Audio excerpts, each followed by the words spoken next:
What if I told you that 3 years before the Troubles exploded into violence, a group of British politicians actually tried to revive the Friends of Ireland from the 1940s? This is the story of the political movement, and the shocking reason why nobody listened. Picture Northern Ireland in 1965. Catholic working-class neighborhoods are desperate. Jobs scarce. Housing even worse. Voting rights systematically denied through gerrymandering. While one group called Friends of Ireland had tried to address this in the 1940s, they'd failed. But in 1965, something different happened. In the Grand Committee room of the House of Commons, Labour MP Fenna Brockway launched the Campaign for Democracy in Ulster, or CDU. 70 members of Parliament signed on as sponsors. The Connolly Association was part of this movement from its inception. Sean Redmond and other association members were founding members. This wasn't some fringe movement. These were mainstream British politicians. Their goal was to force an official inquiry into civil rights violations in Northern Ireland before the situation exploded. And here's what made them different. They were focused on religious and political discrimination. They just wanted fundamental human and civil rights. Jobs, homes, fair elections.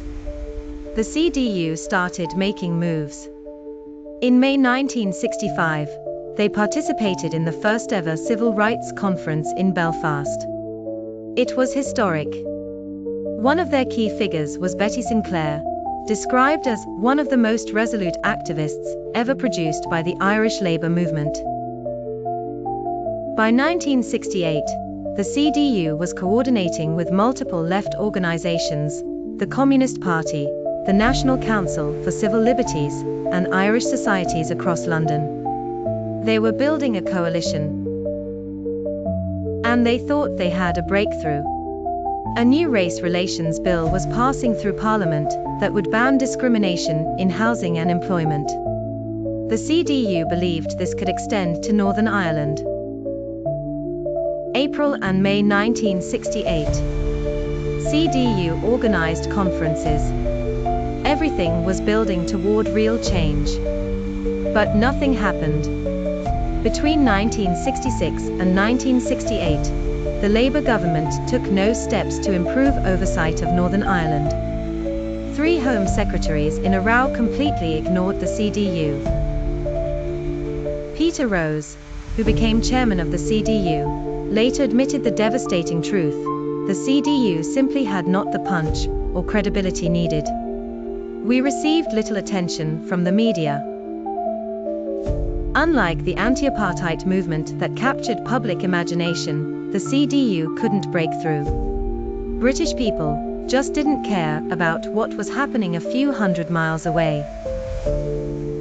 By summer 1968, after nearly 4 years of Labour government, the CDU members themselves believed they had achieved nothing. 2 months later, in October 1968, the world watched as police brutally attacked civil rights marchers in Derry. The footage shocked the nation. Violence spiraled.